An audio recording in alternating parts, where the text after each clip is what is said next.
क्या आपने कभी सोचा है कि जब आप रात को सोते हैं तो आप कहाँ चले जाते हैं? नमस्कार दोस्तों, आपका शरीर तो बिस्तर पर होता है, लेकिन आपकी आत्मा वो कहीं और होती है।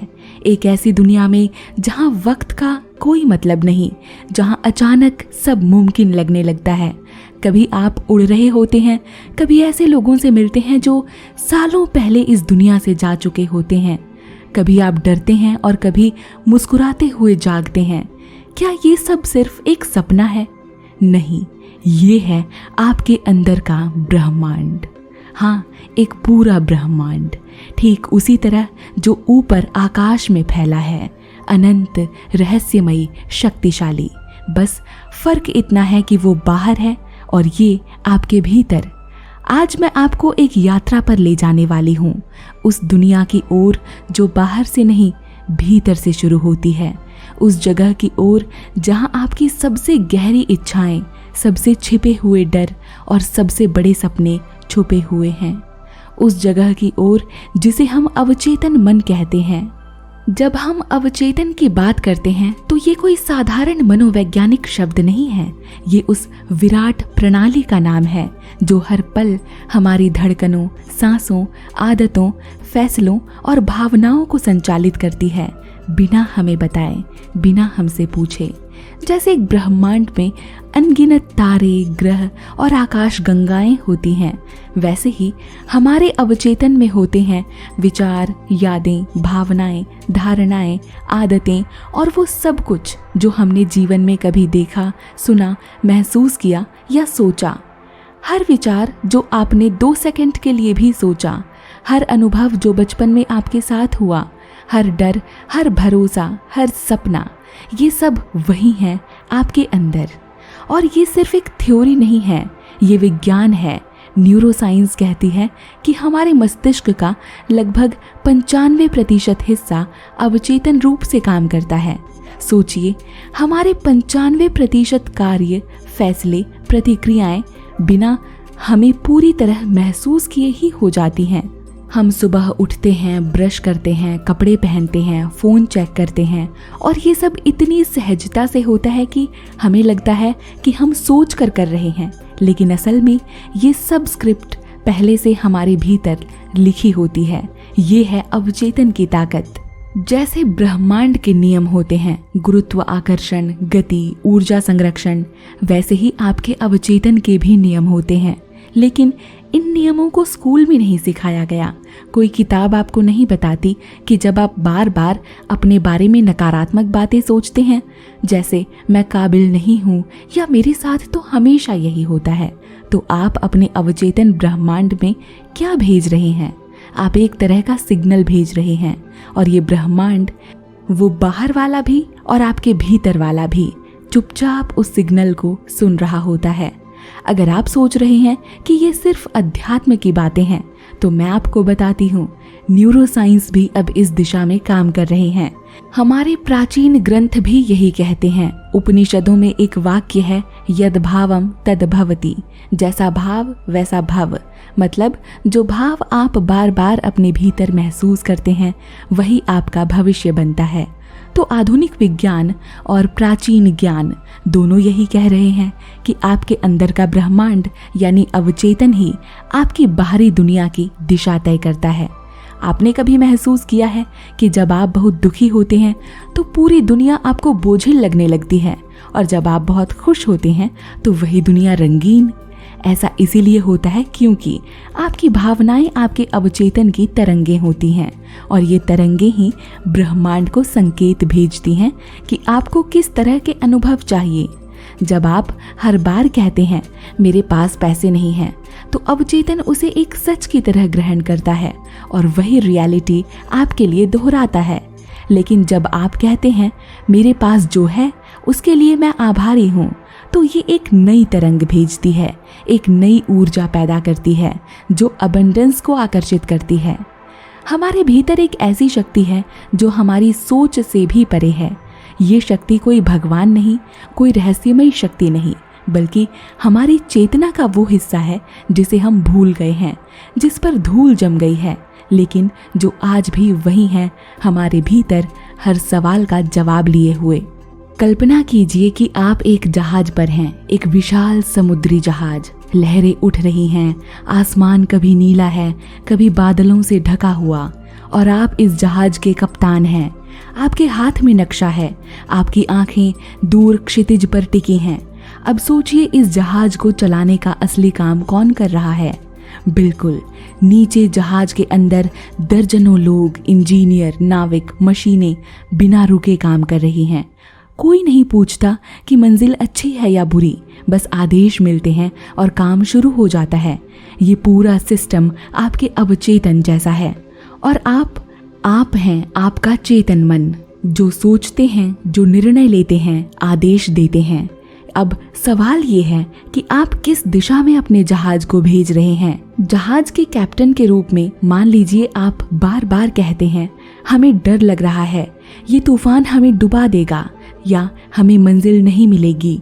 तो नीचे का क्रू क्या करेगा? यानी आपका अवचेतन उसी डर के अनुसार काम करेगा, घबराहट से निर्णय लेगा, गलत बटन दबाएगा, इंजन धीमा कर देगा। यानी आपकी वास्तविक जिंदगी में डर, घबराहट, नकारात्मक अनुभव आना शुरू हो जाते हैं।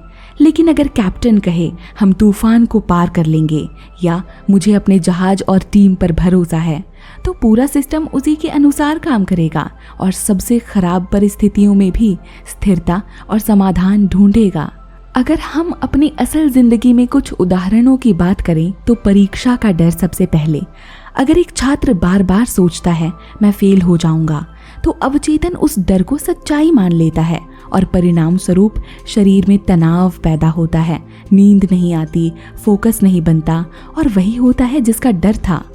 दूसरा, इंटरव्यू में घबराहट।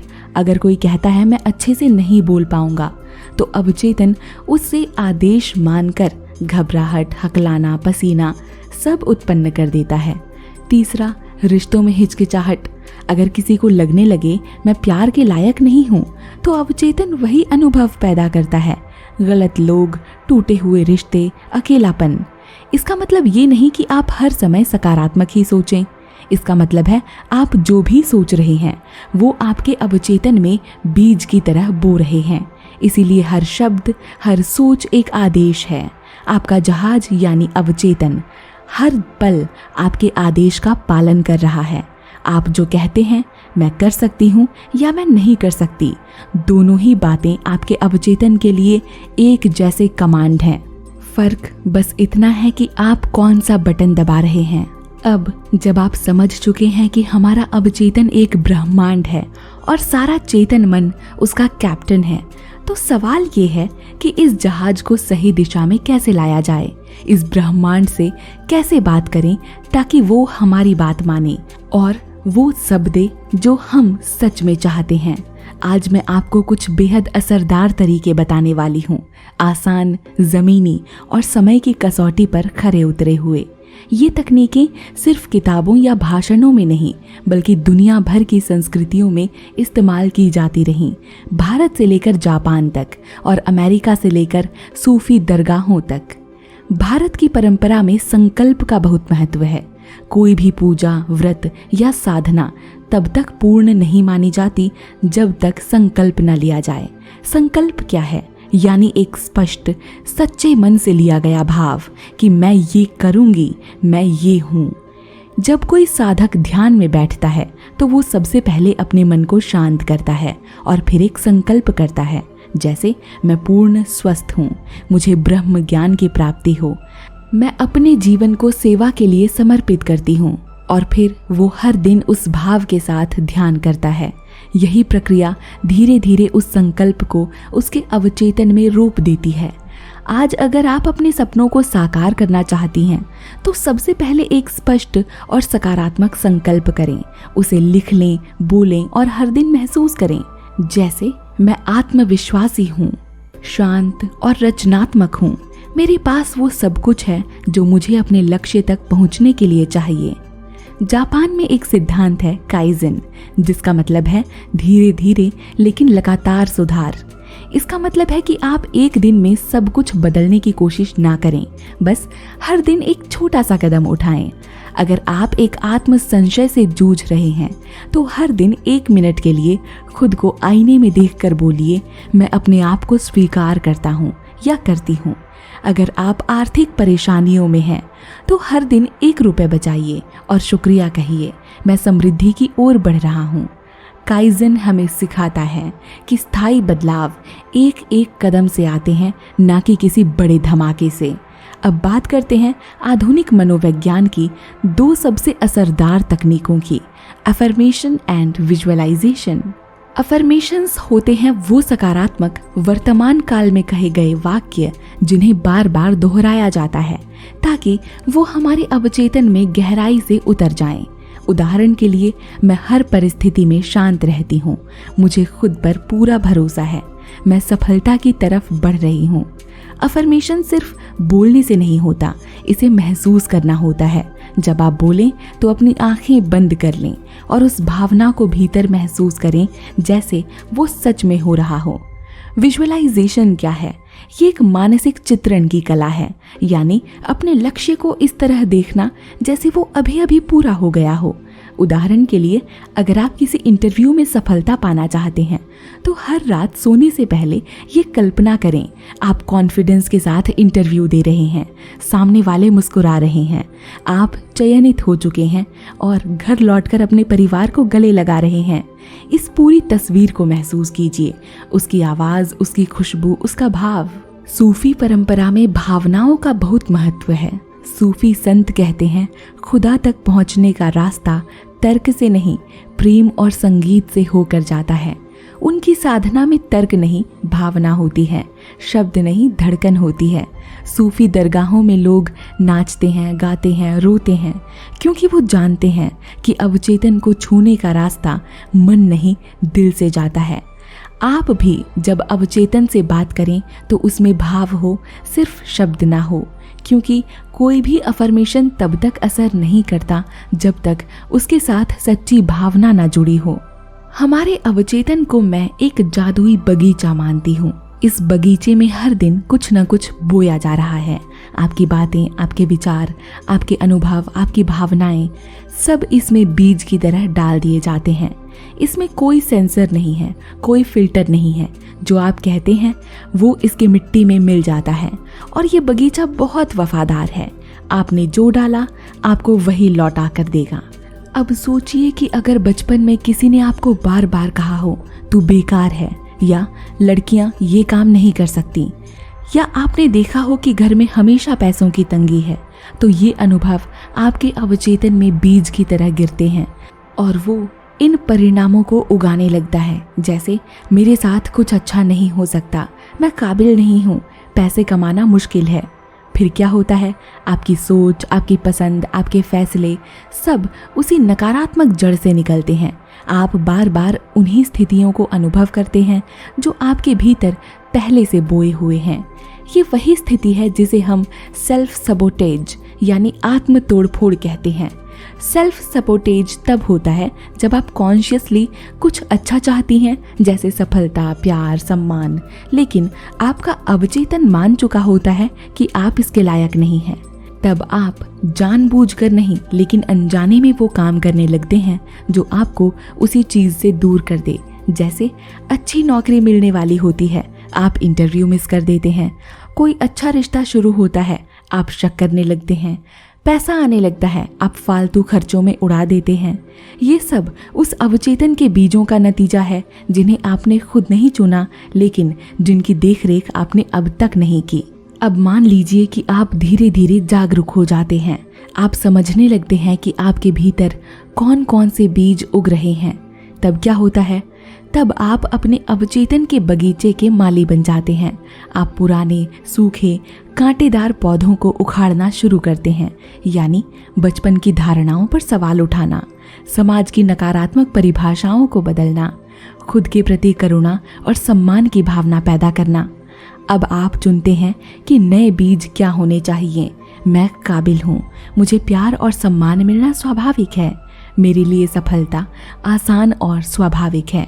और यकीन मानिए, आपका अवचेतन इन नए बीजों को भी उतनी ही लगन से उगाएगा जितनी लगन से पहले जहर उगाया था। फर्क सिर्फ इतना है कि अब बाघ का माली जाग गया है। अवचेतन के कुछ कांटेदार बीजों को बदलने के उपाय हैं, जैसे मैं हमेशा असफल रहती हूँ को मैं हर जगह अनुभव से कुछ नया सीख रही हूँ, मेरी सफलता लगातार बन रही है से बदलें। मेरे पास समय नहीं है को मैं अपने समय का प्रबंधन करना सीख रहा हूँ, मैं हर दिन को अर्थपूर्ण बनाता हूँ से बदलें। मैं सुंदर नहीं हूँ को मैं जैसा हूँ वैसा ही अद्वितीय और पूरा हूँ, मेरी ऊर्जा मेरी असली सुंदरता है से बदलें। अब तक आप जान चुके हैं कि आपके भीतर एक ब्रह्मांड है, एक ऐसा जहाज जिसके आप खुद कैप्टन हैं, एक ऐसा बगीचा जिसके आप माली हैं। पर सवाल है कि इस ब्रह्मांड से बात कैसे की जाए, कैसे इस बगीचे में वो बीज बोए जाएं जो सच में आपकी जिंदगी बदल दे। इसका जवाब है संवाद, यानी बात करना, लेकिन सिर्फ शब्दों से नहीं, भावना से, समय से, दोहराव से। हमारा अवचेतन मन दिन भर काम करता है, लेकिन सबसे जागृत और ग्रहणशील वो 2 समय पर होता है, सोने से ठीक पहले और जागने के ठीक बाद। इस समय दिमाग अल्फा ब्रेन वेव स्टेट में होता है, यानी वो गहराई से सुनने और महसूस करने के लिए सबसे ज्यादा तैयार होता है। इसी वक्त आप जो सोचते हैं, जो महसूस करते हैं, वही आपके अवचेतन में उतर जाता है। तो समय ना गवाएं, सोने से पहले चिंता नहीं, कृतज्ञता महसूस करें और सुबह उठते ही फोन नहीं, अफर्मेशंस बोलें। आपका अवचेतन कोई बहस नहीं करता, उसे लॉजिक से फर्क नहीं पड़ता, वो सिर्फ भावना समझता है। इसीलिए अगर आप बोलते हैं मैं अमीर हूँ, लेकिन भीतर से डर, संदेह या कमी की भावना है, तो अवचेतन उसे झूठ मान लेता है। लेकिन जब आप कहते हैं कि मेरे पास जो है उसके लिए मैं आभारी हूँ और इस भाव को सचमुच महसूस करते हैं, तो वही भाव ब्रह्मांड को एक नया सिग्नल देता है।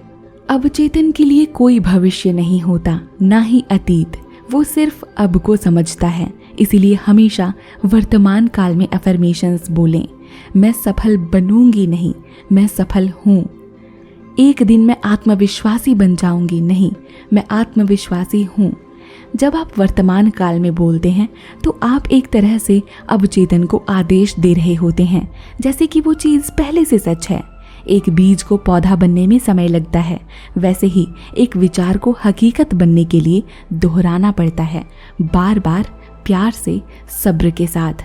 हर दिन, हर सुबह, हर रात वही अफर्मेशंस दोहराइए, वही विजुअलाइजेशन कीजिए और सबसे ज़रूरी उसी भावना के साथ जिए। आप जितनी बार ये संदेश अपने अवचेतन तक पहुंचाएंगे, उतनी ही गहराई से वो उसे सच मानेगा और ब्रह्मांड उसे हकीकत बना देगा। आपकी नींद सिर्फ शरीर की थकान मिटाने का समय नहीं है, ये वो समय है जब आपका चेतन मन चुप हो जाता है और अवचेतन सबसे सक्रिय हो जाता है। सोने से पहले जो आखिरी विचार आप सोचते हैं, वो विचार पूरी रात आपके भीतर ऊर्जा बनकर फैलता है। अगर वो चिंता है तो वो चिंता गहराई से जड़ पकड़ती है, लेकिन अगर वो आभार है, प्रेम है, विश्वास है, तो ब्रह्मांड उस भाव को सुनता है और अगली सुबह उसी अनुसार जवाब देता है। तो अब आप जानते हैं कि आप रात को नींद में जाते हैं अपने अवचेतन के ब्रह्मांड में। आप ही इसके रचयिता हैं और ये ब्रह्मांड हमेशा आपकी बातें सुन रहा है। तो आज आप क्या कहेंगे अपने ब्रह्मांड से? कमेंट बॉक्स में ज़रूर बताइएगा। Whisper to your universe, it's always listening. धन्यवाद, नमस्कार।